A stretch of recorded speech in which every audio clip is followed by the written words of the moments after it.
कि मौलाना लियाकत अली जो थे उनको 1857 में गिरफ्तार करके काला पानी में भेजा गया, वहीं उनकी मौत हो गई। अगर मैं आपसे कहूं कि जावेद अख्तर के परदादा फजलुल हक खैराबादी, अल्लामा फजलुल हक खैराबादी, उनको भेजा गया वहां पर काला पानी में अंग्रेजों के खिलाफ जंग छेड़ने के अपराध में, और वो वहीं पर मर गए। अंग्रेजों ने जो कुछ हमारे साथ किया उस पर कोई फिल्म नहीं बनती, क्योंकि अंग्रेज इनके दुश्मन नहीं थे। अंग्रेजों के साथ तो ये मिले जुले थे, दुश्मन थे मुसलमान। इसलिए मुसलमानों के खिलाफ नफरत फैलाने के लिए इतिहास को उलट के पलट के कैसे भी सिर्फ वही और वही कहानियां सामने लाई जाती हैं जिसमें नफरत फैले। छावा फिल्म में दिखाया गया इतिहास रियलिटी से ताल्लुक नहीं रखता है। जो डायरेक्टर साहब हैं उनको हाथ जोड़ करके माफी मांगनी पड़ी है, पर हम तो यही कहते हैं कि पहले आप उल्टा सीधा पब्लिक को भड़का दीजिए, एक दूसरे के प्रति नफरतों में मुब्तला कर दीजिए, उसके बाद माफी मांगिए, उससे कोई फायदा नहीं होता है। फिलहाल हमारे साथ अशोक कुमार पांडे जी हैं जो इस सच्ची खबर के साथ हमारे सामने आए हैं। हे हाय हेलो नमस्ते जी, सत श्री अकाल, अस्सलाम वालेकुम। मैं निधि शर्मा इंडिया से, और रमज़ान पाक के इस मुबारक महीने के अंदर ये मूवी बड़ा सुपरहिट जा रही है। शर्म आनी चाहिए डायरेक्टर्स, प्रोड्यूसर्स एंड एक्टर्स को भी कि हमारे देश में कितनी बड़ी तादाद में मुसलमान रहते हैं, हम सब आपस में फ्रेंड्स हैं, और फिर ऐसी फूट डालने वाली मूवीज रिलीज की जाती हैं। क्या एक्टर्स स्क्रिप्ट नहीं पढ़ रहे हैं? क्या स्क्रिप्ट राइटर्स लिखने से पहले कुछ भी सोच समझ नहीं रहे हैं? और वाकई में अगर आपको मुगल इतिहास की जानकारी चाहिए तो डॉक्टर राम पूनिया जी हैं, एक बार उनके यूट्यूब पर वीडियोस अवेलेबल हैं, सर्च करके देखिएगा ज़रूर। उनमें से एक क्या था बाबर का सच, इस पर मैंने भी रिएक्ट किया है, तब मेरी आंखें खुली। जिस शब्द को गाली की तरह आजकल अंधभक्त इस्तेमाल करते हैं, वाकई में बाबर की सोच क्या थी। खैर फिलहाल छावा मूवी के डायरेक्टर से रिलेटेड जो खबर आई है उसकी माफी की, वो सुन लेते हैं, उसके बाद ढेर सारी तफसीली गुफ्तगू करेंगे। नमस्कार, मैं अशोक कुमार पांडे और स्वागत है आपका TCH पर। आजकल सिनेमा इतिहास है, एक फिल्म आती है और उसी को इतिहास मान लिया जाता है। जो हमारे थिएटर हैं वही क्लासरूम बन जाते हैं इतिहास का। और आजकल जो फिल्म आई हुई है जिस पर सबसे ज्यादा चर्चा चल रही है वो है छावा। छावा मराठी में सिंह शावक को कहते हैं, यानी शेर के बच्चे को कहते हैं। संभाजी के लिए इसका उपयोग किया जाता था। छत्रपति संभाजी महाराज निश्चित रूप से बेहद वीर थे और ढेरों लड़ाइयां उन्होंने लड़ी, ये सब हम जानते हैं, ये सब बच्चा बच्चा जानता है जिसने इतिहास थोड़ा बहुत पढ़ा है। उस फिल्म को बहाना बनाकर एक पूरी बहस शुरू की गई है और उस फिल्म को हिंदू मुस्लिम नफरत को और दूसरे लेवल पर ले जाने के लिए पूरा इस्तेमाल किया जा रहा है। फिल्म जाहिर है संभाजी महाराज के ऊपर है, तो उसमें संभाजी महाराज भी हैं और सामने औरंगजेब भी है, क्योंकि औरंगजेब के साथ ही उनका संघर्ष था। वैसे छत्रपति शिवाजी महाराज ने औरंगजेब के साथ समझौता भी किया था, लेकिन जब छत्रपति शिवाजी महाराज और संभाजी महाराज को गिरफ्तार कर लिया गया उसके बाद वो समझौता टूट गया। ये सारा कुछ आप जानते हैं, ये सारा कुछ इतिहास का है। कभी अलग से अगर मराठा साम्राज्य पर वीडियो मैंने बनाया तो ये सब मैं बहुत डिटेल में आपको बता दूंगा। अभी बात करते हैं फिल्म छावा पर। एक सवाल से मैं बात शुरू करता हूं कि जरा कल्पना कीजिए कि संभाजी महाराज ने आलमगीर औरंगजेब को गिरफ्तार कर लिया होता तो वो उसके साथ क्या व्यवहार करते? वही व्यवहार करते जो औरंगजेब ने उनके साथ किया। आप आज बात करते हैं बहुत क्रूरता थी, लेकिन अगर मध्यकाल में आप चले जाइए तो क्रूरता जो थी उसी को वीरता कहा जाता था। बहुत छोटी सी बात बताता हूं, युद्ध भूमि में क्या होता था। युद्ध भूमि में वीर किसको माना जाता था?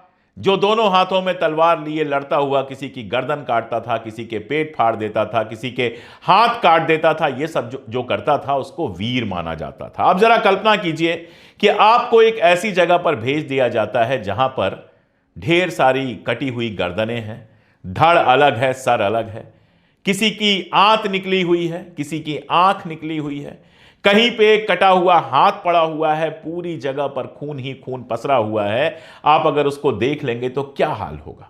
आपको रात भर नींद नहीं आएगी, आपको बुरे सपने आएंगे, कई दिनों तक आप परेशान रहेंगे। लेकिन यही सारा कुछ जब आप कहानियों में पढ़ते हैं और एक खास संदर्भ में पढ़ते हैं तो यह सब पढ़कर आपको आनंद आता है, आपके अंदर एड्रेनलिन रश आता है, आप इसको वीरता कहते हैं। वही जो असल में क्रूरता है वो युद्ध के मैदान में वीरता बन जाती है, जहां यह कंडीशन होती है कि या तो आप सामने वाले को मार दें या सामने वाला आपको मार दे। अगर आप उसको नहीं मारेंगे तो सामने वाला आपको मार देगा। अब संभाजी के ऊपर जो यह फिल्म बनी है उसमें बहुत सारे झोल हैं, और उस झोल का एक उदाहरण मैं आपको दे देता हूं। बाकी डिटेल में मैं बात आपसे बाद में शायद किसी और वीडियो में करूंगा। एक शिर्के परिवार है। फिल्म में दिखाया गया है कि शिर्के परिवार की गद्दारी की वजह से ही संभाजी के साथ यह सब कुछ हुआ। शिर्के परिवार के रोल को बहुत अलग तरीके से दिखाया गया है। अब इसके बाद क्या हुआ? इसके बाद शिर्के परिवार के जो वंशज हैं उन्होंने मानहानि का केस ठोक दिया पूरे 100 करोड़ रुपए का। अब होना यह चाहिए था कि अगर इनको पूरा भरोसा है फिल्म बनाने वाले को कि उन्होंने बिल्कुल सही दिखाया है, तो फिर उनको यह मुकदमा लड़ना चाहिए था। मैं जितना कुछ बोलता हूं YouTube पर, अगर मेरे ऊपर कोई मुकदमा करेगा तो मैं चूंकि सब आधार पे किसी बोलता हूं, किताब से बोलता हूं, उसके लिए मेरे पास हिस्टोरिकल एविडेंस है, तो मैं उसका मुकाबला करूंगा कोर्ट के अंदर और साबित करूंगा कि जो मैंने कहा है वो सही कहा है।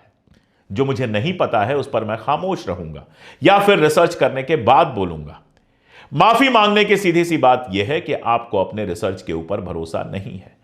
आप किसी ना किसी तरह से गलत बोल गए और आपको पता है कि मामला कोर्ट में जाएगा तो आपकी बेइज्जती भी होगी और 100 करोड़ रुपए आपको देने भी पड़ सकते हैं। चलो 100 करोड़ नहीं, 10 करोड़ ही आपको देने पड़ जाए तो वो भी बहुत भारी पड़ेंगे। इसीलिए फिल्म बनाने वाले ने शिर्के साहब से माफी मांग ली। यानी जिस तथ्य को इतिहास की तरह पेश किया जा रहा है, जिस पर प्रधानमंत्री मोदी भी कहते हैं कि आजकल तो छावा की धूम मची हुई है, उस पर जब एक केस हो जाता है तो माफी मांग ली जाती है, क्योंकि सीधी सी बात है कि फिल्म लिखने वाले, फिल्म बनाने वाले को इस बात का भरोसा नहीं है कि उसने जो दिखाया है वो सही दिखाया है। कुछ और चीजें डिस्कस कर लेते हैं और फिर उसके बाद मैं बात करूंगा। मुस्लिम बनाने की बात औरंगजेब के ऊपर हमेशा यह आरोप लगाया जाता है, उसने कहा कि या तो मुस्लिम बन जाओ और या तो मैं जान ले लूंगा। एक उदाहरण देता हूं सवाई राजा जयसिंह का। सवाई राजा जयसिंह वही थे जिनके यहां छत्रपति शिवाजी महाराज और संभाजी महाराज रुके थे। सवाई राजा जयसिंह वही थे जो औरंगजेब के सबसे करीबी थे। सवाई राजा जयसिंह वही थे जिनका औरंगजेब के शासनकाल में बड़ा महत्व था, बड़े सिपह सलार थे। सारी जिंदगी मुगलों के साथ रहे, राणा प्रताप के खिलाफ लड़ाई लड़ी और भी बहुत सारी लड़ाइयां लड़ी। मेरा सीधा सवाल यह है कि सवाई राजा जयसिंह को आखिर औरंगजेब ने मुस्लिम क्यों नहीं बनाया? अगर औरंगजेब का यही मिशन था कि सबको मुस्लिम बनाना है, तो आखिर सवाई राजा जयसिंह को मुसलमान क्यों नहीं बनाया? चलिए, सवाई राजा जयसिंह को आप छोड़ दीजिए, आप मान लीजिए कि वो बड़े सिपह सलार थे, औरंगजेब उनको नाराज नहीं करना चाहता था इसलिए मुसलमान नहीं बनाया। चलो, मैं खुद ही तर्क दे देता हूं और खुद ही आपकी बात को सही साबित कर देता हूं। अब और आगे बढ़ जाते हैं। इतिहास जानता है कि छत्रपति संभाजी महाराज की पत्नी और उनके बेटे शाहू जी महाराज औरंगजेब के यहां पले।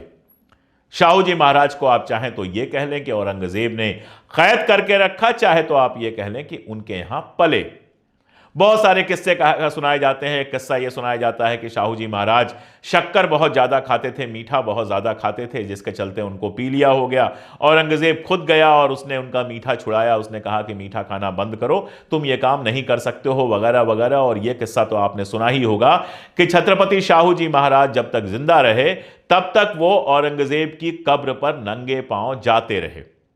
अब मुझे यह बताइए कि जो छोटा सा बच्चा उनके यहां पल रहा था, जिसका कोई सहारा नहीं था, जो चाहते वो होता, उस शाहू जी महाराज को, छत्रपति शाहू जी महाराज को आखिर क्यों नहीं मुस्लिम बनाया औरंगजेब ने? उसके लिए कितना आसान काम था। एक छोटा सा बच्चा जो उसकी कैद में था, जिसके साथ वो जो चाहे वो कर सकता था, कोई रोकने नहीं आता। कहां आलमगीर, कहां इतने बड़े शासन का शहंशाह, और कहां छोटा सा बच्चा, क्या कर लेता? लेकिन क्यों मुस्लिम नहीं बनाया? एक और सवाल मैं आपसे कर लेता हूं कि मुगलों ने यहां लंबा राज किया। चलिए, औरंगजेब के बाद तो मुगलों का जो शासन था वो ढलने लगा था, लेकिन औरंगजेब के वक्त तक तो वो शासन बहुत बड़ा था और बेहद मजबूत था। अगर वाकई मुसलमान बनाने पे लग गए होते मुगल सबको, तो हिंदुस्तान में हिंदू कितने बचते? जरा सोच के मुझे बताइएगा। अगर वो तलवार की जोर पर खड़े हो जाते कि या तो मुसलमान बनो या मार दिया जाएगा, तो हिंदुओं को या तो मुसलमान बनना पड़ता या तो जान देनी पड़ती। कितने हिंदू बच पाते। असल में इतिहास का पूरा जो खेल होता है वो विजेता के हिसाब से होता है। जब औरंगजेब विजेता था तो उसको आलमगीर कहा जाता था। अभी हिंदुत्व का काल चल रहा है तो वो विलेन बन गया। मैं तो मानता हूं कि कोई भी राजा, कोई भी सम्राट, कोई भी बादशाह, कोई भी निजाम न हीरो होता है न विलेन होता है। वो गद्दी हासिल करता है और उसके बाद गद्दी पर बने रहने के लिए कुछ भी करता है। आखिर छत्रपति शिवाजी महाराज ने भी औरंगजेब के साथ संधि तो की थी। औरंगजेब ने अगर दूसरे सिपहसालारों के साथ उनको नहीं बिठाया होता, उन्हें वो इज्जत दी होती जिसकी उम्मीद उनको थी, तो शायद छत्रपति शिवाजी महाराज औरंगजेब के साथ मिलकर रहते। और छत्रपति शिवाजी महाराज की लड़ाइयां देखेंगे तो वो सिर्फ मुसलमानों के खिलाफ तो नहीं है, वो तो हिंदू राजाओं के खिलाफ भी हैं। संभाजी महाराज की भी अगर लड़ाइयां देखेंगे तो वो सिर्फ मुसलमानों के खिलाफ नहीं है, वो हिंदुओं के खिलाफ भी हैं। आज इस पूरी लड़ाई को आप हिंदू मुसलमान बनाकर पेश कर देते हैं। मैं कोल्हापुर गया था और कोल्हापुर से पन्हारा का कोट देखने गया था, पन्हारा का किला देखने गया था। पन्हारा के किला के जो गाइड थे, हमारे मित्र थे, उन्होंने बताया कि उस किले पर संभाजी महाराज को कैद करके रखा गया था। और कैद औरंगजेब ने नहीं किया था, कैद किसी निजाम ने भी नहीं किया था, कैद किसी मुसलमान ने भी नहीं किया था, कैद किया था उनके पिता छत्रपति शिवाजी महाराज ने। जो कारण बताए गए थे उसमें एक तो यह बताया गया था कि वो बहुत गुस्सैल थे, बहुत ज्यादा उनको गुस्सा आता था और गुस्से में वो ऐसी हरकतें करते थे जो एक राजकुमार को शोभा नहीं देती। और दूसरा कारण बताया गया था कि महिलाओं के साथ उनका व्यवहार बहुत अच्छा नहीं था। मैं ना तो इसको सही बता रहा हूं ना इसको गलत बता रहा हूं, हो सकता है, नहीं हो सकता है। एक बात कही जाती है कि संभाजी महाराज को बदनाम करने का काम जो है वो ब्राह्मण इतिहासकारों ने किया, तो यहां तो यह भी कहा जा सकता है कि औरंगजेब को बदनाम करने का काम हिंदूवादी इतिहासकारों ने किया। इतिहास लिखने वाले कोई दूध के धुले तो नहीं है, सबका इतिहास ऐसे ही लोगों ने लिखा है। औरंगजेब को महान बताने वाला इतिहास भी है और औरंगजेब को घटिया बताने वाला इतिहास भी है। ऐसा ही संभाजी महाराज के साथ भी है। बाकी सबको छोड़ दीजिए, आज जो लोग हिंदू हिंदू कर रहे हैं उनके सबसे बड़े हीरो रहे हैं विनायक दामोदर सावरकर। उनकी किताब है हिंदू पद पातशाही, और हिंदू पद पातशाही जब आप पढ़ेंगे तो संभाजी महाराज के बारे में जिस तरह की बातें उसमें लिखी हुई हैं वो बातें तो मैं यहां पर बोलूंगा भी नहीं, क्योंकि मेरा मानना है कि इस तरह की बातें किसी भी राजा, किसी भी ऐसे व्यक्ति के बारे में नहीं की जानी चाहिए जो इतिहास में है। आलोचना आलोचना की तरह होनी चाहिए। लेकिन हिंदुत्व के जो सबसे बड़े नायक हैं, महाराष्ट्र में जो माने जाते हैं कि हिंदुत्व के मॉडल हैं, जिनको भारतीय जनता पार्टी अपना सबसे बड़ा स्टार समझती है, विनायक दामोदर सावरकर, जिनको कुछ लोग वीर सावरकर कहते हैं, मैं वीर सावरकर नहीं कहता। मैंने सावरकर पर रिसर्च की है, किताब लिखी है, तो मैं जानता हूं वो कुछ भी हो सकते हैं, वीर नहीं थे। खैर, छोड़ देते हैं उसको। उन विनायक दामोदर सावरकर ने संभाजी महाराज के बारे में बेहद आपत्तिजनक बातें लिखी हैं। तो मैं कह यह रहा था कि जैसे संभाजी महाराज की तारीफ करने वाले भी हैं, सबने इस बात की तारीफ की है कि वो शानदार योद्धा थे और शिवाजी महाराज के जाने के बाद उन्होंने इतनी जंगें लड़ी कि पूछिए मत।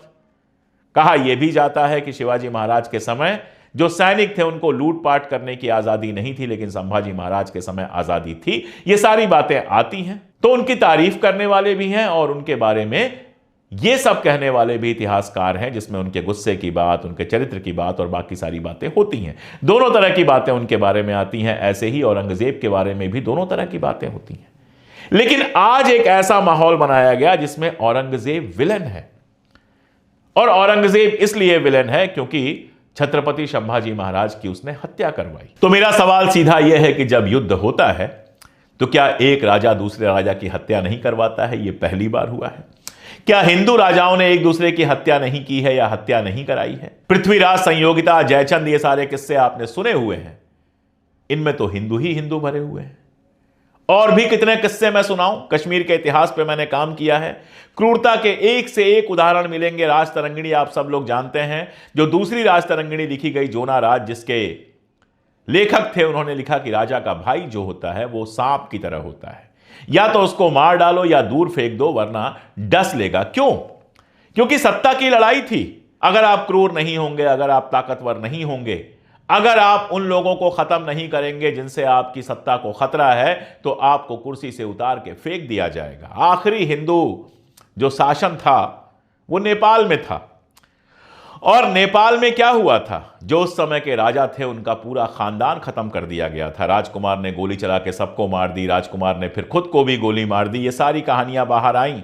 बहुत लोगों का कहना है कि राजा के जो भतीजे थे उन्होंने ये सारा कांड किया था, और उसके बाद राजा के भाई गद्दी पर बैठे। लड़ाई गद्दी की ही थी ना, और ऐसी लड़ाइयां आप गिनते चले जाइए। सम्राट अशोक, देवानाम प्रियम सम्राट अशोक, जो बाद में बौद्ध हो गए, शांति के पुजारी हो गए, उन्होंने भी तो सत्ता अपने भाइयों की हत्या करके ही हासिल की थी।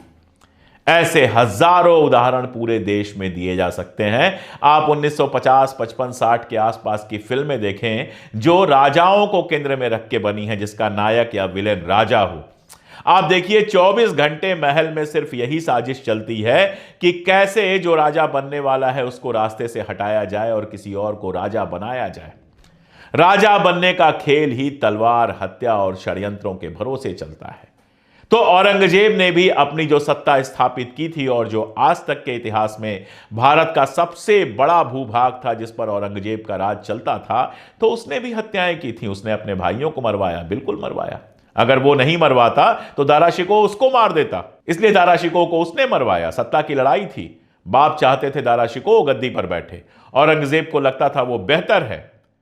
लड़ाइयां हुई, औरंगजेब उसमें जीता और गद्दी पर बैठा, और उसके बाद अपने शासन के विस्तार के लिए, अपने साम्राज्य के विस्तार के लिए उसने समझौते भी किए और लड़ाइयां भी की। इसलिए औरंगजेब की सेना में आपको तमाम हिंदू राजा मिल जाएंगे, तमाम हिंदू सिपह सलार मिल जाएंगे। सवाई राजा जयसिंह की बात तो मैंने की ही। और आपको यह भी फैक्ट मिल जाएगा कि संभाजी का साथ कौन दे रहा था। औरंगजेब का ही एक बेटा अकबर साथ दे रहा था। अब जो अकबर द्वितीय था, जो औरंगजेब का बेटा था, जो संभाजी का साथ दे रहा था, वो जाहिर तौर पर औरंगजेब के लिए तो गद्दारी होगा। संभाजी के साथ भी गद्दारी करने वाले कौन से लोग थे? ज्यादातर हिंदू थे। इस फिल्म को देखेंगे तो भी आप पा जाएंगे। अगर क्रूरता की ही बात करनी है तो जब संभाजी हाथी से कुचलवा रहे थे लोगों को, तो क्यों कुचलवा रहे थे?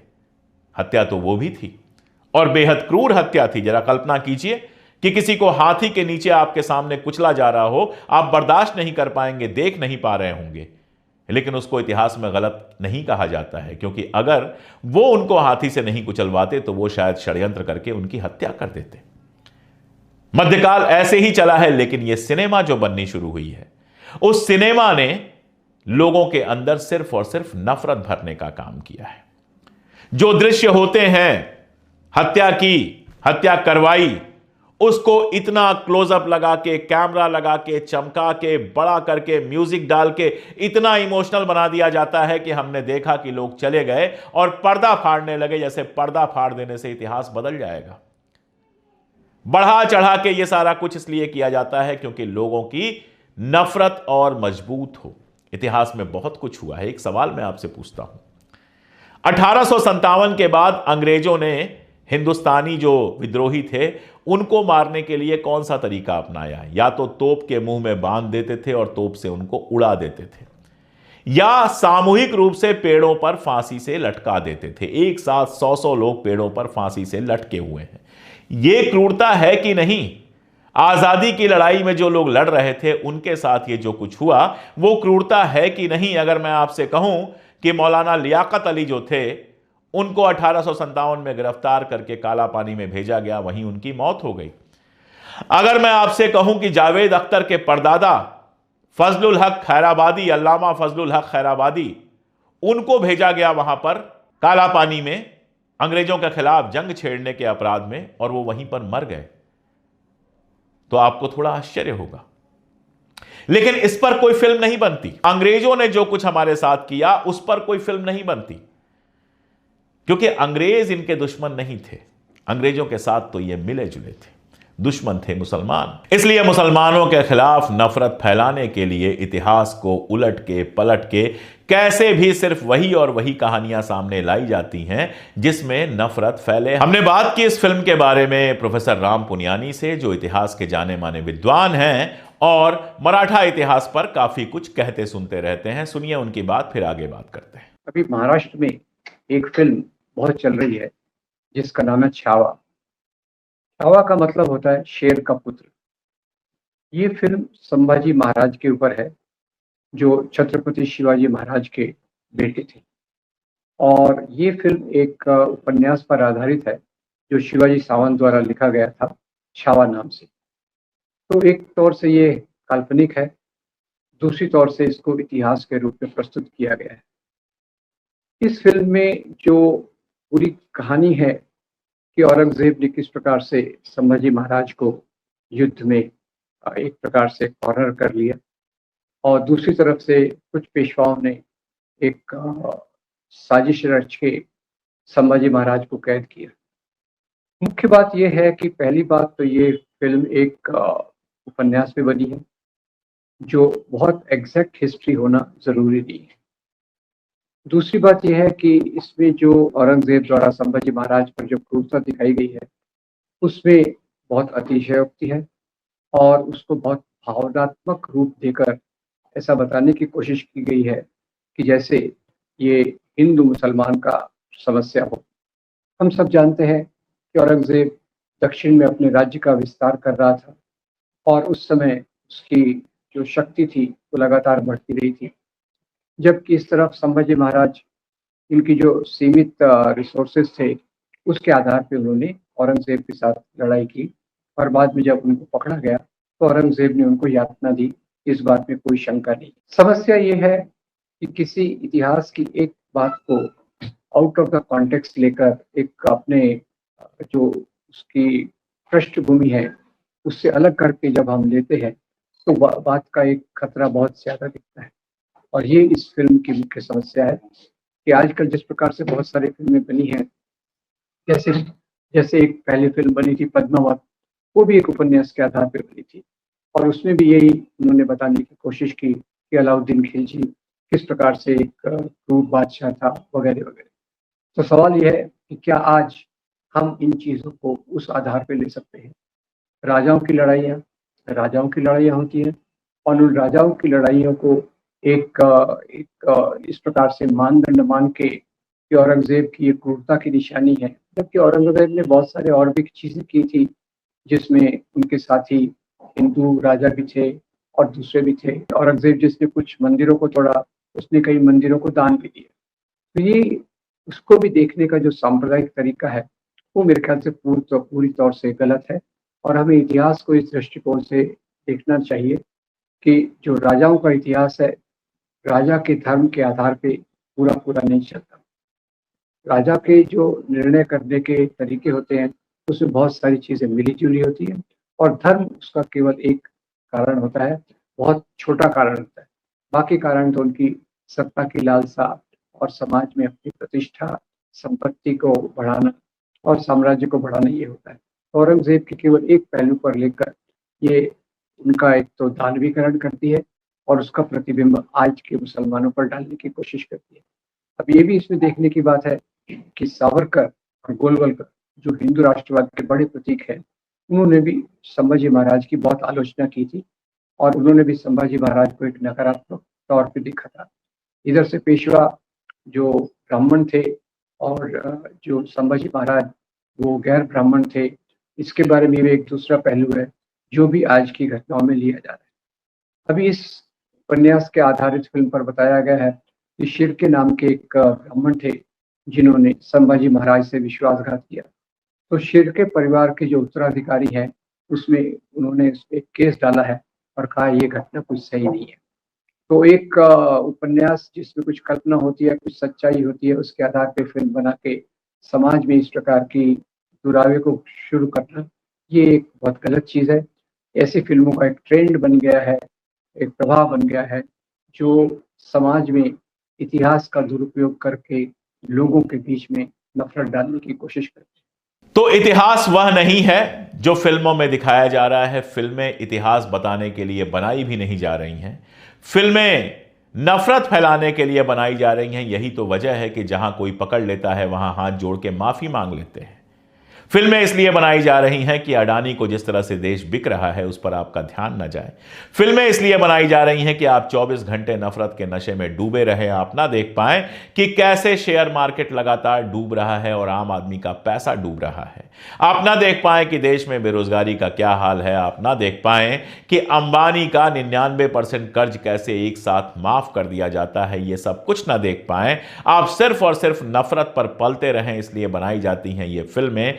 तय आपको करना है कि नफरत के जहर से पलते रहना है या फिर नफरत को किनारे करके सच देखने की हिम्मत पैदा करनी है। आज के लिए इतना ही। बहुत शुक्रिया। बहुत बहुत शुक्रिया। तो आप जैसे वरिष्ठ सच्चे पत्रकार का करना चाहिए हम लोगों को, क्योंकि आपने हम तक सच पहुंचाया। और डॉक्टर राम पूनिया जी, जिनकी मैंने रेफरेंस आपको इंट्रो ऑफ द वीडियो में दे दिया था कि अगर सच जानना है, हिस्ट्री की रियलिटी जाननी है, तो doctor Ram Poonia ji is the best person available to us through YouTube. अगर आपने ऐसे पॉजिटिव वीडियोस पर एंगेज किया, it means that you are with truth. आपकी वजह से एक पॉजिटिव चेंज सोसाइटी में क्रिएट हो रहा है। एंड यस, जो राजा होते थे उन्हें राजपाट से मतलब होता था। कोई धार्मिक प्रीचर थोड़ी थे, कोई रिलीजियस ट्यूटर थोड़ी थे, वो तो राजा थे। उन्हें राजपाट से मतलब था। उन्हें अपनी गद्दी संभालनी थी, उन्हें सत्ता कायम करनी थी, ज्यादा से ज्यादा किंगडम्स अटेन करने थे, युद्ध जीतने थे,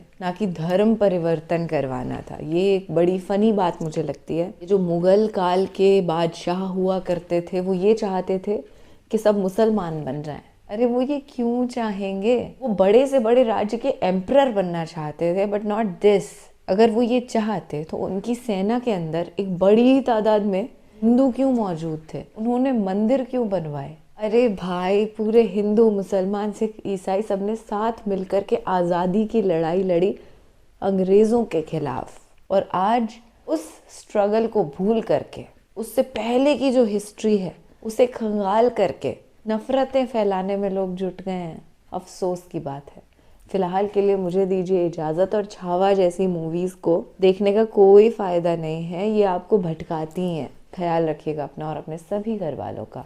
खुश रहिएगा, जिंदाबाद रहिएगा, सच के साथ रहिएगा। जय हिंद, सत्यमेव जयते।